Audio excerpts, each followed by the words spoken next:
You're watching FemVids, I'm Sian Rolls, and today we take a look back at Rural Women's Day. In observance on the 15th of October, the day stands more or less to acknowledge rural women's contribution to food security, the agricultural sector, and economic sort of things and stuff. And while these three things, food security, agriculture, the economy, are the basis, there are 1,000,001 breakaways from these issues that people have used to kind of celebrate Rural Women's Day in their own individual ways. Climate change, resilience, disaster risk management and reduction, and so on and so forth. I celebrated Rural Women's Day at a SPC event, where myself and the rest of our FemLink team at the event spoke about the work that we did in terms of the community radio, community media, young women and technology, and women in rural areas sharing their women, peace, and human security issues.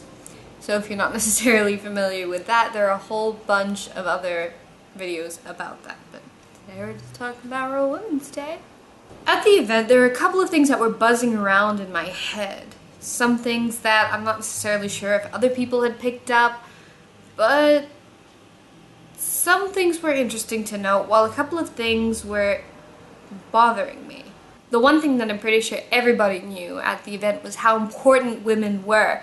There was one group that came from one of the relatively close by areas, but there were much older women that would die for clams, although they were very small clams called kai. And there were women in their 60s who would hold their breath for more than 2-3 minutes and pick up these shells with their hands, and that would be their source of income. And despite how much women do, not only might they have been women that would go out and do this, kind of fishing in the morning, this collection, but they'd also be responsible for everything else in house and home and in the communities and with the children and the rest of the family and so on. And we're still asking women to prove themselves when it comes to how do we let them into decision-making spaces. And secondly, and I'm gonna get into a couple of things that bothered me, not only did I hear a whole lot of amazing stories like that one, but I heard the young women's representative kind of talk about young women as women that were preparing themselves for motherhood. And that was about it. That was their identity, that they weren't necessarily women, they were young women because they didn't have children or families or weren't married. I'm not against marriage, I'm not against having families, but what bothered me is that we're apparently only valuing women if they have families, and even then, how much are women really valued? Like I said, they still need to constantly prove themselves to be allowed into decision-making spaces.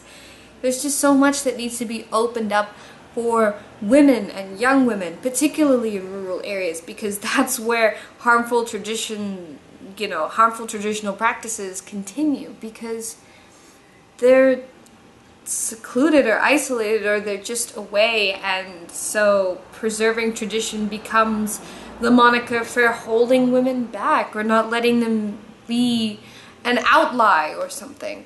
Now I'm going to leave the third and last kind of point from myself from the event, but let's take some time to catch up with our rural network. So FemLink Pacific's Rural Community Media Network in Fiji was a hive of activity on Rural Women's Day, with events putting spotlight on the leadership of rural women in development, including food and nutrition security, health infrastructure, and how these all were connected to women's economic security. A series of interactive dialogues and network meetings in Mombasa, Tavor, Rakiraki, Ba, Nandi, and Nosori linked to the launch of Communicating CEDAW and Human Security, and women across the network have communicated similar issues from economic security, health security, to environment security. Unemployment was closely connected to community and economic security, with Buluratu, who's 63 and president of the Drani Makita Mothers Club, saying that the main issue is that most of the people with degrees are still walking around looking for jobs. Climate change is also an aspect of environment security closely connected to economic security, and according to Asanada Morothi, president of the Tikina Buretu, they don't have income because of climate change, with crabs and all because of the rising of the sea. It's flooded all over the place, and they have high levels of sea every week, so they're facing a hard time because of climate change. But despite all these hard times, women still continue to show how resilient they can be. With Nanise Vakao 63 of Nasuri Sung Vakamurama saying that in 2006 they managed to collect about $16,000, and the purpose of that was to build a community hall for the village, and they invested in that via money in the bank. And through that money they invested the profits of all of that, and they're really pleased that the community health worker coming from the village they built because of a wellness center.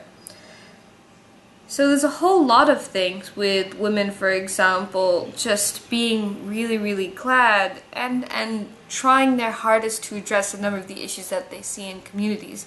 Whether it is about economic security, so making sure people have money or jobs, or food and nutrition security, because not only should we be concerned about people getting the right amount of food, but also the right type of food. There's a huge problem with non-communicable diseases, not just here in Fiji, but across the Pacific and across the world, and it does boil down to some extent to nutrition security, that people scrimp on providing food because they know that it might fill their children faster than it would make them healthy. And so what have we learned? That rural women just fix whatever needs to be broken, and whether it is in the long term or the short term, they're trying their hardest to make do with whatever little resources they have in the communities that they come from. And it's not only that, it's also a sense of diversity. There's a diversity that comes from just where they're from, but also the different ideas that they have, which is, when the different women come together, really, really important for them to talk to one another and figure out what is best for our community and how can we learn to find a good solution.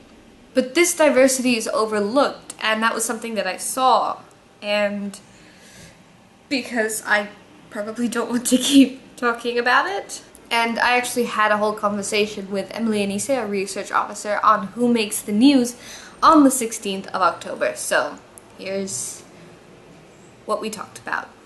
And I was asked to add on, and then it was then that I noticed that Mohini was the only woman of Indian descent in the room. I'm from a mixed background, but I have a lot of while I live in Suva, I have a lot of family in a lot of rural areas. I know a number of people. I mean, Suva was a rural area. There's no town area. I have a lot of friends that are from there, and so I talked about, like, how do we account for the diversity of young people that exist in rural areas. But then we had an older woman stand up and talk about the need for traditional knowledge and preserving traditional knowledge, and that it was so important to the indigenous community. And I felt like I had missed the point maybe with my presentation, that I'm not discounting anything that people were saying, but I felt that it was really, really important to talk about diversity, because people will want people will want families, but what about the young women that want to make that choice not to have families until they're ready? You know, or the young women that, I did mention that, for example, in Lambasa, there are a number of young women that will go and they'll get education, but then they'll come back and they'll contribute to their community because that's where they feel, you know, their connection to and all that kind of stuff. So I felt like a lot of things were really overlooked to some extent. Of course, we do know that the indigenous population does have a lot of a majority, particularly in terms of rural areas, because of traditional villages and communities and that kind of stuff. But I feel like discounting the individuals of Indian descent in rural communities is also a really big problem. And you can't do that. You can't really put them aside because they are there. I know in villages along the Nandi Lotoka corridor, we even have those Indian settlements that they have their own Matangali. Yeah. The Matangali is actually shared with the indigenous community, like Lawaki village. Like, you ask someone from that settlement of Indian descent, with your Matangali, they'll just name it like that. So, like, what your point, you can't really discount those other ethnic groups that exist along in rural areas. So yeah, I get where you're coming from. And I mean, the older woman did talk about reforms to the education curriculum so that language was preserved and cultural practices were preserved. Well, and yeah, like for that, for language, I'm a living testament of that because I come from a mixed background, but I didn't know how to speak in Fijian until I went to primary school and they put me in vernacular. But then it was compulsory for, if you're of Fijian descent, to attend that. If you're not, you don't really have to. So maybe if they did it that way, yeah. But then it's up to the kid as well. Yeah, so. yeah, whether they want to learn or not. Yeah. And I mean, like, particularly in rural areas, you will see a lot of people speak a whole bunch of different languages. Yes. I mean, like, there's Rusila who speaks all the languages under the sun, you know. And that's just because she is exposed to those different areas. And so when it comes to reforming the education system, I personally think there does need to be a lot of reform. I mean, particularly around our history, but I feel like if we were to reform history, it shouldn't just be the history of indigenous peoples, but all people of Indian descent, of the actual integration with example for Great Britain being our colonizer for a long time. How did we actually gain independence? All sorts of stuff that gets overlooked. I mean, Floyd's are like a paragraph in history. It's like we brought them and they did cotton for a while and we saw cotton wasn't really good, so then they did sugar cane. And that was about it. You know? And speaking still on language, like you learn Fijian, but you learn the Bao dialect. Yes. I mean, there's a whole bunch of dialects out there. So, like for example, if I were to learn Fijian, I'd rather learn the one that they speak up in Lambasa, mostly because that's where a lot of I really like Lambasa. If I were to ever go rural, it would be in Lambasa, and I mean that's where our family land kind of is anyway. And so, I mean, like, when I first did my first trip to Lambasa talking to some of the young women, I was like, okay, guys, so tell me, how do you say these things? But they also have a very, it also sounds really different. It's like, they drop a lot of the K's and the Q's, and so it just sounds so cool. Oh, I really like it. So, yeah, celebrating a whole lot of different stuff, and also integrating all the different knowledge and things like that. Because, I mean, I guess that's important too for Rural Women's Day. They're not just one, they're not homogeneous, they're diverse, So, that's it. Yeah, sure, there's some frustration, but at the end of the day, I can only talk about this. Again, I may have families in rural areas, I may be descended from people who came from rural areas, but again, I am an urban young woman, and I have a lot of privileges that a lot of other young women don't have. So whether it is about continuing the work that I do, or never shutting up about all these different kinds of things, I know that either way the work will still continue because rural women are doing what they can to give their best not only to their families but to their communities and to their country at large. So, thanks so much for watching. This has been another FemVid. I've been Sian Rolls. You've been amazing. See you next time.